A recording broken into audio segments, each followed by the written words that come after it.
La délinquance générale augmente d'un peu plus de 12% en 2022 par rapport à 2021.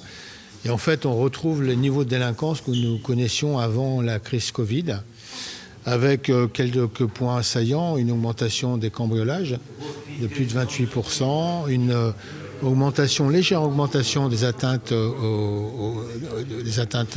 aux personnes, et puis avec un chiffre qui reste toujours inquiétant, une progression des violences intrafamiliales de plus de 18%.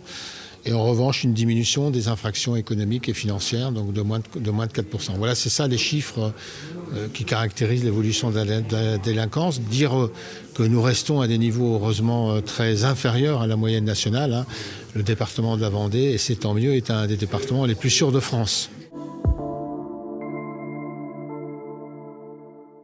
Une fois qu'on a compris que la priorité des priorités resterait les violences intrafamiliales dans le cadre des atteintes aux personnes, ma deuxième priorité, ça devient les cambriolages et la lutte contre les stupéfiants. Voilà, si on devait résumer les trois priorités, les choses sur lesquelles on investit beaucoup de monde, beaucoup d'enquêteurs, beaucoup d'énergie, beaucoup d'heures gendarmes, beaucoup de monde sur le terrain, avec des phénomènes qui sont liés, parce que quelqu'un qui consomme des stupéfiants va également cambrioler pour obtenir de l'argent ou agresser une personne ou voler, où il y a des phénomènes de règlement de compte. Enfin bref, c'est donc toute une économie du crime qui est liée à ce phénomène de trafic de stupéfiants et qu'on retrouve ensuite sur la route, qu'on retrouve dans les cambriolages. Et donc tout ça, ces priorités ont du sens et les unités ont été structurées de telle manière qu'il y a des gens, alors tout le monde s'en occupe, mais c'est commandé au niveau départemental, c'est redescend la chaîne hiérarchique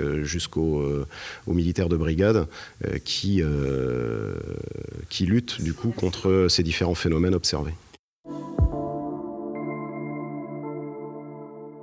On a quand même eu 50 tués sur les routes cette année, avec une progression de 10% du nombre de blessés et une progression de plus de 3% du nombre d'accidents. Donc là aussi, ces chiffres ne sont pas bons. Là, on va engager à nouveau, on va poursuivre, intensifier les opérations de contrôle, parce qu'il y a trop de gens qui roulent en état d'alcoolémie, 30% à peu près sur les 50 tués, et puis aussi qui roulent trop vite. Donc, mais là, c'est partout, c'est à la fois aussi dans le milieu urbain et dans le milieu rural.